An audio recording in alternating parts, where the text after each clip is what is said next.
This is content of part 10b. If you are interested only in specific part of this video, just jump to its start time.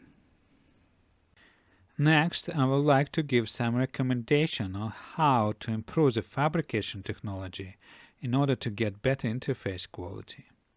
These recommendations are based on my personal experience and might not fit well to your technology and to your fabrication equipment.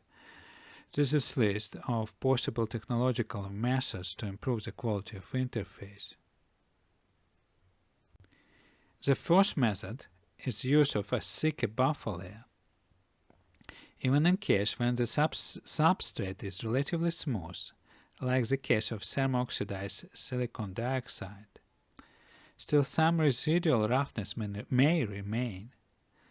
The growth of amorphous buffer layer usually makes the surface smoother, at least in the thickness range from 1 nanometer to 50 nanometers. The second important method is the growth interruption and anneal.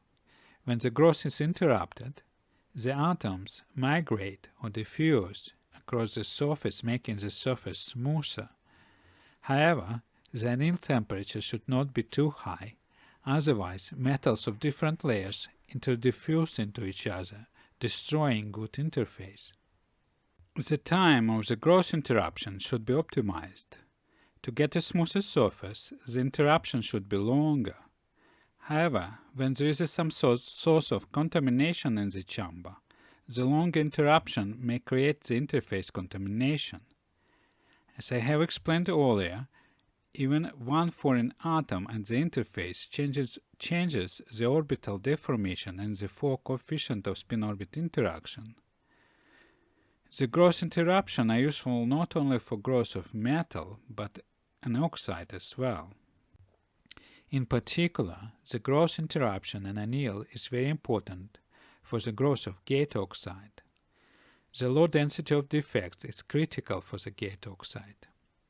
A charge may be accumulated at defect, blocking the gate voltage. Another problem is that the gate oxide can be broken even at small gate voltage if it has defects.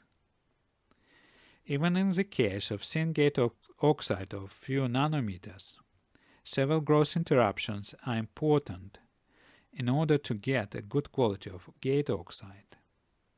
For example, the crystal quality of sputtered MgO is not perfect and cannot be used as a gate oxide. A use of 2 or 3 growth interruptions in anneal make a 7 to 10 nanometer thick MgO reasonably good as a gate oxide. The third method to improve the growth of interface is the growth edge growth method. This method requires the installation of ion milling cell in the sputtering chamber or in neighbor chamber. When one material is grown on the top of another material, often islands are formed at the beginning of the growth. Later, the islands collapse with each other after critical thickness is grown. These islands make the surface rough, which is bad for spin-orbit interaction. You may recall that these islands prevent the growth of iron-boron nanomagnet, thinner than 0.8 nanometer. After the collapse of the islands and growth of a thicker layer on top of it, the surface becomes very smooth.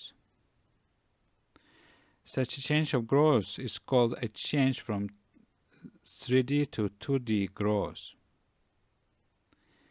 Such a growth is okay for a thicker layer, but is unsuitable for growth of a thinner layer. The problem can be solved by a growth edge growth method. In the growth edge growth method, at first a thicker layer is grown. Next part of this layer is edged until only a thin layer of grown material remains. Then the remaining thickness of the layer is regrown. There is no 3D island type growth for a growth layer, and the resulting surface is very smooth. Using this method, I did grow an iron-boron nanomagnet thinner than 0.8 nanometers, which is impossible to grow by a simple sputtering. In my case, first I grow 0.52 nanometers of iron boron. Next I etch until 0.1.3 nanometer and regrow about 0.2.4 nanometers. The result is a thin layer with a smooth interface. Only a short and optimized etching should be used in this procedure.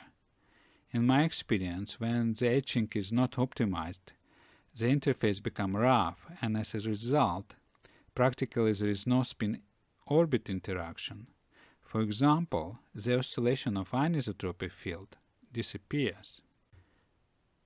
The first method to improve the growth of interface is the use of optimum relatively slow growth rate. When the growth is slow, the arriving atoms have some time to diffuse across the interface in order to find a good position. It results in smooth interface.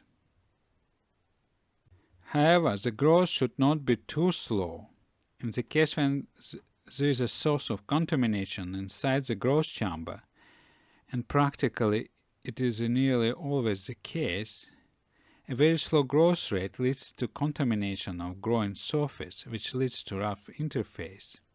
The sputtering rate in the range 0.53 nanometers per minute is good. The fifth method to improve the growth is to increase the speed of substrate rotation. In this case, special inhomogeneities of the flux would make less problems. The sixth method is the use of amorphous material instead of single crystal or polycrystal material when it's possible. Usually, the growing surface of amorphous material is smoother. For crystalline material, the growth rate is different for different growth direction. As a result, the growth rate around a defect or a dislocation is different. That amplifies the roughness of growing top surface. The amorphous material does not have such a problem. The seventh method is optimizing the edge slope, this slope. Depending on ion etching condition, this slope might be positive or negative. It is important to control it. The slope influences the coefficient of spin-orbit interaction, anisotropy field, and demagnetization field. As the size of nanomagnet becomes smaller, the influence of this side interface on magnetic properties of nanomagnet become more substantial. It is important to keep the side slope to be the same for nanomagnet fabricated at different sides of the wafer. I would like to repeat that the fabrication of sharp and smooth interface is the key to fabricate a high-quality nanomagnet. The measurement of anisotropy field versus coefficient of spin-orbit interaction and measurement of oscillation of anisotropy field are the important data which may help to optimize the fabrication technology. Next, I will discuss how to optimize a nanomagnet for current-induced magnetization reversal. I will discuss three mechanisms. The first mechanism is spin transfer mechanism. The second mechanism is parametric mechanism based on modulation of offset field, or the magnetic field created by spin accumulation. The third mechanism is a parametric mechanism based on modulation of anisotropy field. Each parametric mechanism requires a magnetoresistance. The parametric mechanism with modulation of anisotropy field requires an in-plane external magnetic field. First, I will discuss the spin transfer mechanism. You can find more details about this mechanism in this previous video, number 8a. Now, I would like to discuss technological issues and possible optimization of the spin transfer mechanism based on data measured by the discrete measurement method. I would like to point out that reversal of the magnetization requires a substantial number of the spin-polarized electrons. The rule of breaking of time reversal symmetry requires that at least 50% of spin-down electrons of high energy level should be filled up in order to reverse the magnetization. A thermal fluctuation may help, but still the number of injected spin-down electrons should be close to 50% of the existing spin-up localized electrons. Additionally, the direction of spin polarization of the conduction electrons should be also reversed. It requires an injection of a large number of spin-polarized electrons, which is difficult. The smaller the total spin of localized electrons is, and the smaller the spin polarization of conduction electron is, the smaller the number of ejecting spin is required. It means a material of smaller magnetization is better for the spin transfer reversal. However, the reduction of magnetization leads to reduction of anisotropy field, because the anisotropy field is linearly proportional to the magnetization. When anisotropy field is small, a random thermal fluctuation can reverse the magnetization. It makes the nanomagnet unstable and unable to store the information. This problem can be solved when the size of nucleation domain decreases, coefficient of spin-orbit interaction increases, and demagnetization field decreases. About the nucleation domain, I will talk about in another video. The coefficient of spin-orbit interaction can be increased by improving the quality of interface and by increase of the number of interfaces. In this graph, the measured data of multilayer nanomagnet is shown by stars. All of them have a rather large coefficient of spin-orbit interaction and anisotropy field. Unfortunately, the improvement of quality of interface and larger number of the interfaces leads to increase of demagnetization field as well, which leads to reduction of anisotropy field. It is the reason why the slope of this graph changes from positive to negative. Therefore, the nanomagnet structure should be optimized for larger coefficient of spin-orbit interaction and smaller demagnetization field. Another important parameter for effective magnetization reversal by spin injection is the internal magnetic field. When the spins are injected at lower rate for a longer time, some spin-down electrons of the upper energy levels transit to lower energy level. This process is called the Precession relaxation, and there are more explanation about it in the previous video. The fast Precession relaxation reduces the number of spin-down electrons and therefore reduces the efficiency of reversal. The Precession relaxation is slower when the gap is smaller, and therefore when the internal magnetic field is smaller. For better reversal efficiencies, it is better to reduce internal magnetic field. As you can see, internal magnetic field is the smallest for multilayer nanomagnet, which are shown by stars. To conclude, the spin transfer mechanism is effective when many spins are injected within short time, like a few nanoseconds. For this mechanism, a material of a smaller magnetization, a larger coefficient of spin-orbit interaction, a larger anisotropy field, a smaller demagnetization field, and smaller internal magnetic field is preferable. When a longer time for magnetization reversal is acceptable, the parametric mechanism for magnetization reversal is preferable because of its better efficiency. In this video, there is a comparison between the spin transfer and parametric mechanism for magnetization reversal. This video explains how to optimize the nanomagnet parameters for effective parametric reversal. In general, the the efficient reversal requires the largest current modulation of anisotropy field and offset field. Let us compare three types of nanomagnets as to how they fit for an efficient parametric reversal. The first type is a single-layer nanomagnet. The second type is a double-layer nanomagnet. It means that the nanomagnet contains two layers of ferromagnetic material. The third type is a multi-layer nanomagnet.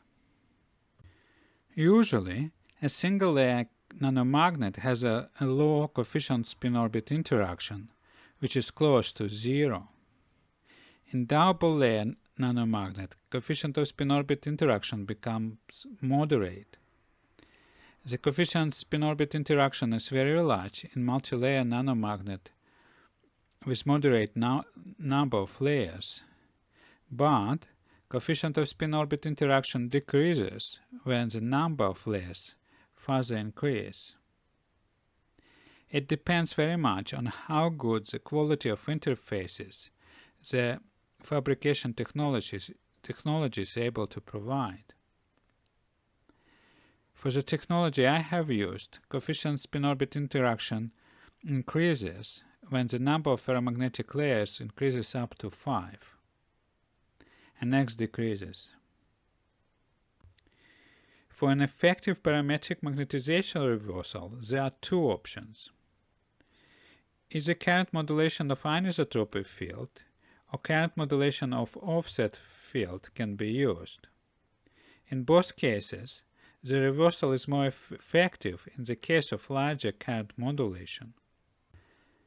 The current dependency of offset field is moderate for single-layer nanomagnet. It becomes larger for double-layer nanomagnet and becomes the largest for multi-layer nanomagnet. The difference in the current derivative between multi-layer and single-layer nanomagnet is about 3 to 5 times. The reason for this increase is stronger measured spin-orbit interaction in multi-layer nanomagnet. A multi-layer nanomagnet is better choice for effective paramagnetic reversal using the current modulation of offset field. The current dependency of anisotropy field shows a similar tendency. The current derivation is relatively small for single-layer nanomagnet, become larger for double-layer nanomagnet, and it is the largest for multi-layer nanomagnet. However, in the contrast to current dependency of offset field, for which offset field is always linearly proportional to the current, anisotropy field is proportional to both the current and current square. The parametric resonance requires linear dependency on the current, but not on the current square. Therefore, the large modulation of anisotropy field by current in multi-layer nanomagnet is useless for parametric magnetization reversal. A double-layer nanomagnet, in which anisotropy field is linearly proportional to current, is a good choice for parametric magnetization reversal due to modulation of anisotropy field.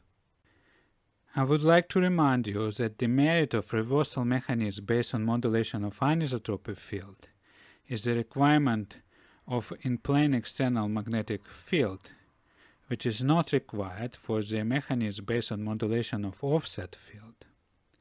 However, the optimization of parametric reversal based on modulation of anisotropy field is simpler, because anisotropy field is a scalar, but offset field is a vector.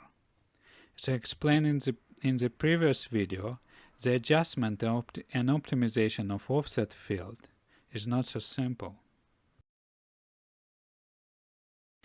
If you are interested to see the content and other parts of this video, you can find the links below this video.